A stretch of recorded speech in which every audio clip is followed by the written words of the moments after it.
వర్మ గారు, ఇందాక శ్రీకాంత్ గారు అన్నారు ఏదో చంద్రబాబు నాయుడు గారు బూట్లు వేసుకోవటం వల్ల ఇదంతా జరిగింది అని.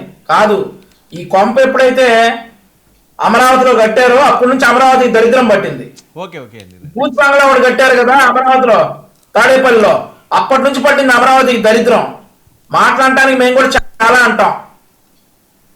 చాలా అంటాం మాట్లాడటానికి. అయితే ఇప్పుడు ఈ డిబేట్ చూస్తే నాకు స్నేహితులు ఫోన్ చేశారు, సార్ మీరు అనుమతిస్తే నీరుకొండలో వీడియో కాల్ చేసి చూపిస్తారంట పరిస్థితి ఎలా ఉంది అనేది. చూపించండి. మరి నారాయణ గారు ఇప్పుడు మరి మన కృష్ణాంజనేయులు గారికి అక్కడ కూర్చొని ఒంటిమెట్లో ఏం జరుగుతుంది, పులివెందుల్లో ఏం జరుగుతుంది, నారాయణ గారు ఎక్కడున్నారు, పవన్ కళ్యాణ్ గారు ఎక్కడున్నారు, చంద్రబాబు నాయుడు గారు ఎక్కడున్నారు అనేది మరి అది మ్యాజిక్ చేయలేదేమో. కృష్ణాంజనేయులు గారికి అక్కడ కూర్చుంటే కనిపించేస్తాయి అన్ని. నారాయణ గారు ఇప్పుడు నారాయణ గారు నీరుకొండ ఎందుకు వెళ్ళారో కూడా కృష్ణాంజనేయులు గారు ఆ మ్యాజిక్ చైర్ మీద కూర్చోగానే అర్థమైపోతాయి ఆయనకి. మా స్నేహితుడు నీరుకొండ నుంచి వీడియో కాల్ చేస్తా అన్నాడు, మీరు అనుమతిస్తే చేయించండి. వాస్తవాలు తెలియాలి కదా, ఆయన తెలిసింది ఆయన చెప్పాడు, మీకు తెలిసిందంటే మీరు చెప్పండి. అదే కదా, ఇప్పుడు ఇట్లాంటివన్నీ చెప్తా ఉంటారు. ఏమండి మీ 99 ఛానల్ అడగండి, స్క్రోలింగ్ చూసి చెప్పా నేను చెప్పలా. 99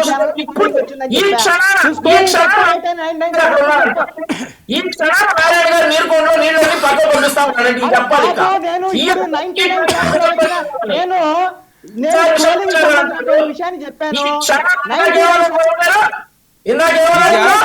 ఈ క్షణాన నారాయణ గారు నీరుకొండలో నీళ్లు పంపిస్తా ఉన్నాడట. ఈయన చెప్పే మాటలు. ముఖ్యమంత్రి గారు ఈ రోజు కూడా ఆఫీస్కి వెళ్ళారు సార్, అదే రూట్ లో సచివాలయంలో ఎక్కడ కూడా నీళ్లు లేవు. మరి ఇందాక ఈయన చూపించిన వీడియో సార్, శ్రీకాంత్ గారు చూపించినటువంటి వీడియో, వేమారెడ్డి గారు అని చెప్పేసి మంగళగిరిలో ఇప్పుడు పట్టణ అధ్యక్షులు వైఎస్ఆర్ కాంగ్రెస్ పార్టీకి ఆయన వెళ్ళినటువంటి పొలానికే మరుసటి రోజు ఈయన వెళ్ళారు. ఎవరు? అంబటి రాంబాబు గారు. నేను మీకు ఫోటో పంపించా వర్మ గారు, ఆ ఫోటో వైఎస్ఆర్సీ సోషల్ మీడియా మొత్తం తిప్పారు. అది గోదావరి వెనకాల ఉన్న పాపికొండలు, అది ఫోటో పెట్టేసి అమరావతి మునిగిపోయిందని చెప్తా ఉన్నారు. సో ఇవన్నీ కూడా నేను అదే చెప్తా ఉన్నా, విష ప్రచారానికి విమర్శకి ఉన్నటువంటి తేడాలు నేను చెప్తా ఉన్నా. ఇప్పుడు ఈయన అంటా ఉన్నారు పులివెందులో ఈయన ఇక్కడ నుంచి చూశాడు రిగ్గింగ్, అక్కడ గ్రౌండ్ లో వర్క్ చేసిన వాళ్ళని చెప్తే ఇండ్రైనా అక్కడ పుట్టి పెరిగిన వాళ్ళు చెప్పిన మాటలు ఇవన్నీ కూడా. సరే, ఇవన్నీ కూడా తెలుగుదేశం పార్టీకి అలవాటే సార్. మాకు పనులు చేస్తా ఉంటే మాకు వెనకాల రాళ్ళు పడతానే ఉంటాయి, మేము పనులు చేస్తానే ఉంటాం, తప్పవు మాకు ఇట్లాంటివన్నీ కూడా చేస్తాం. ఈ రోజు మన నారాయణ గారు మాట చెప్పారు, 2026 మార్చి 31 కల్లా ప్రభుత్వ ఉద్యోగులకు అక్కడ ఇళ్ళు ఇస్తామని చెప్పారు. సో ఇవన్నీ విష ప్రచారాలన్నీ క్లబ్ అయిపోయి వీళ్ళు ఇష్టం అనమాట. ఈ రోజు హోమ్ మినిస్టర్ గారు కూడా అదే చెప్పారు. వంశీ, ఒక్క విషయం, ఇప్పుడు విష ప్రచారాలు అనే కంటే వాళ్ళు ఇచ్చే సూచనలు సలహాలు తీసుకోమంటున్నారు. ఇప్పుడు ఆయన ఏమంటున్నారు, నీరుకొండ అన్నది 20 అడుగుల తాడి చెట్టు కూడా మునిగిపోయే విధంగా ఉంటుంది అని. ఫ్యూచర్ లో ఆ పరిస్థితి రాకుండా చూడండి, తప్పే ఉంది. తాడి చెట్టు 20 అడుగులు నీళ్ళు నిండిపోయే నేనైతే చూడలేదు సార్ ఇంతవరకు. వర్మ గారు నేనైతే 20 అడుగులు ప్రశ్న వేస్తున్నాను. చూడాల మనుషులు బతుకుతారా సార్ అక్కడ? మీకు ప్రశ్న వేస్తున్నా వర్మ గారు, స్క్రోలింగ్ వాళ్ళని అడగండి. మన డిబేట్ జరిగేటప్పుడు మంత్రి నారాయణ అక్కడ నీరుకొండకి వెళ్ళాడనేటువంటి స్క్రోలింగ్ పాయింట్స్ లో నేను అదే ఆల్రెడీ మాట్లాడాను. నేను అనేది ఏంటంటే వాళ్ళు చెప్తారు ఇప్పుడు వెళ్ళారా, లేకపోతే మధ్యాహ్నం నుంచి కూడా స్క్రోలింగ్ అలా తిరుగుతుంటదండి. అది ఇప్పుడు ఉదయం నుంచి 5 రోజుల క్రితం వర్షం పడిందండి. నేను అనేది ఇప్పుడు స్క్రోలింగ్ వచ్చింది కదా, స్క్రోలింగ్ చూసి చెప్పా. అరే కృష్ణ చెప్పేది కూడా అదే సార్, మీరు స్క్రోలింగ్ లే చూసి చెప్తారు, మీరు స్క్రోలింగ్ చూసి టీవీలు చూసి మాట్లాడతారు. వాళ్ళు చెప్పాలి, మేము గ్రౌండ్ లో ఉండి మాట్లాడతాం మేము. సరే ఓకే. ప్రతి మండలంలో ఆయన ఒప్పుకున్నాడు నాకు స్క్రోలింగ్ తప్ప ఇంకేం తెలియదని. ప్రతి మండలంలో నాకు వ్యక్తిగతమైన పరిచయాలు ఉండేటువంటి నెట్వర్క్ గొడ్డలతో చంపేస్తే గుండెపోటని స్క్రోలింగ్ వచ్చింది కదా. 175 నియోజకవర్గాల్లో ప్రతి మండలంలో నేను ఫోన్ చేసి మాట్లాడగలిగినటువంటి ప్రతి మండలంలో 10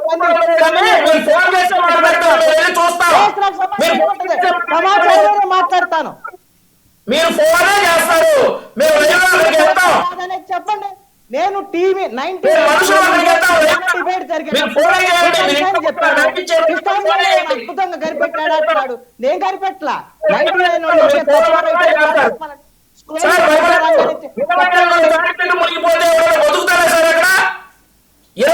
తాడి చెట్టు మునిగిపోతే ఎవరైనా బతుకుతారా?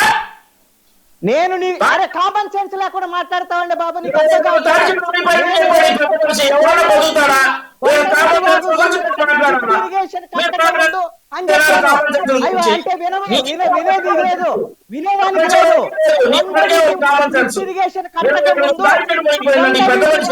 ఇరిగేషన్ కట్టక ముందు నీరు చుట్టూ తాడి చెట్టు నీళ్లు నిలబడతాయి. ఈ రోజు లిఫ్ట్ కట్టి లిఫ్ట్ తర్వాత ఒక్కరోజు అని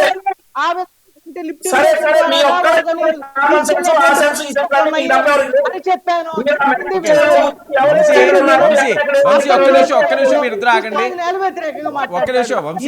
వంశీ అది కాదు వినవు వంశీ, అది 20 అడుగులు ఇప్పుడు వచ్చింది ఆ నీరని ఆయన చెప్పడం కాదు, అక్కడ అలాంటి పరిస్థితులు ఉంటాయని ఆయన చెప్పాడు ఎగ్జాంపుల్.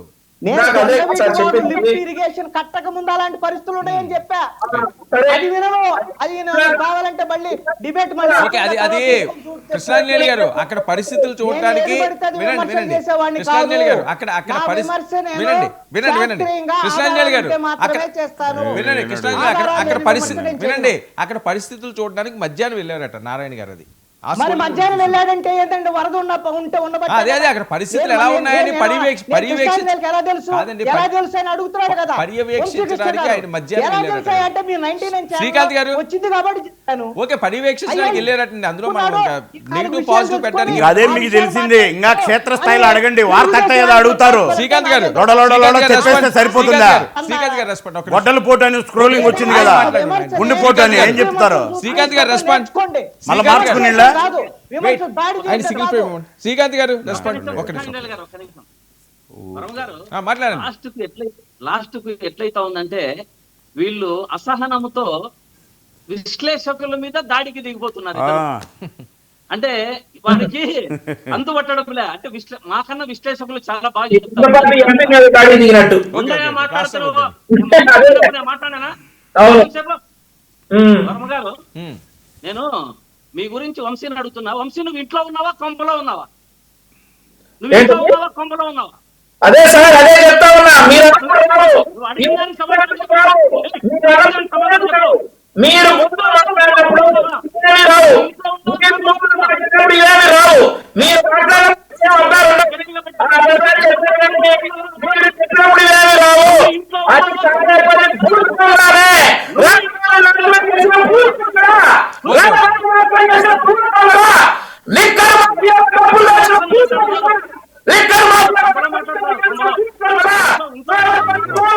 వెయిట్ వంశీ పర్సనల్ గా వద్దు వెయిట్ అండి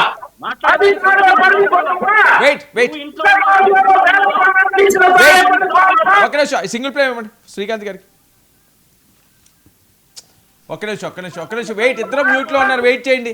ఇద్దరు మ్యూట్ లో ఉన్నారు, దయచేసి పర్సనల్ గా వెళ్ళొద్దు, ఆన్సర్ కూడా పర్సనల్ గా మాట్లాడద్దు. శ్రీకాంత్ గారు పాయింట్ లోకి రండి. వెయిట్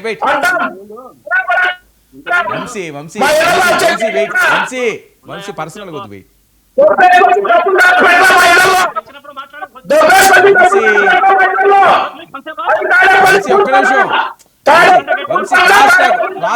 మీరు మాట్లాడుతున్నప్పుడు ఆయన మాట్లాడలేదు కదా, ఒక్క నిమిషం ఆయన మాట్లాడండి. వంశీ మీరు మాట్లాడుతున్నప్పుడు ఆయన ఒక్క మాట మాట్లాడలేదు. ఆయనకు అవకాశం ఇవ్వండి. శ్రీకాంత్ గారు ఒక్క నిమిషం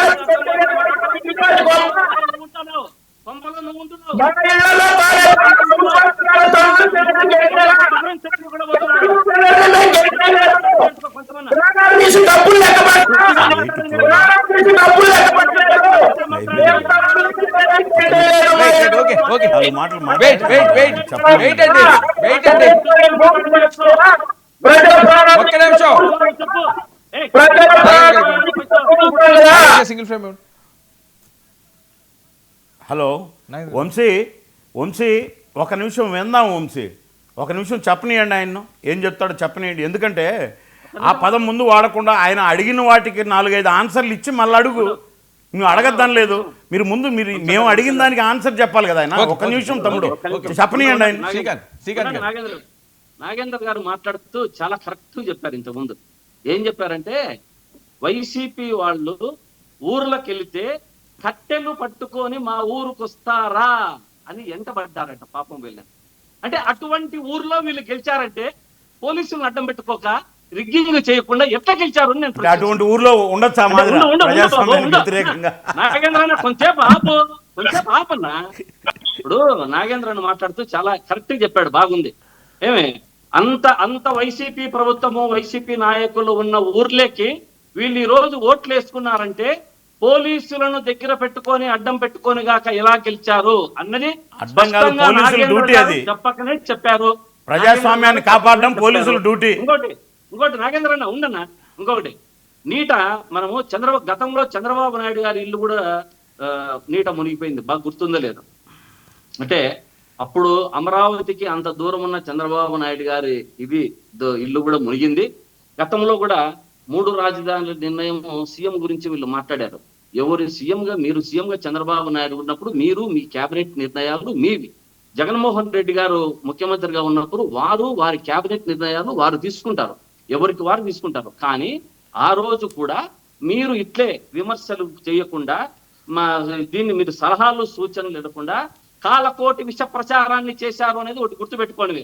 అది ఒకటి గుర్తుపెట్టుకుంటే ఇంతకుముందు నాగేంద్ర అన్నారు సెట్లు వేస్తారు అని.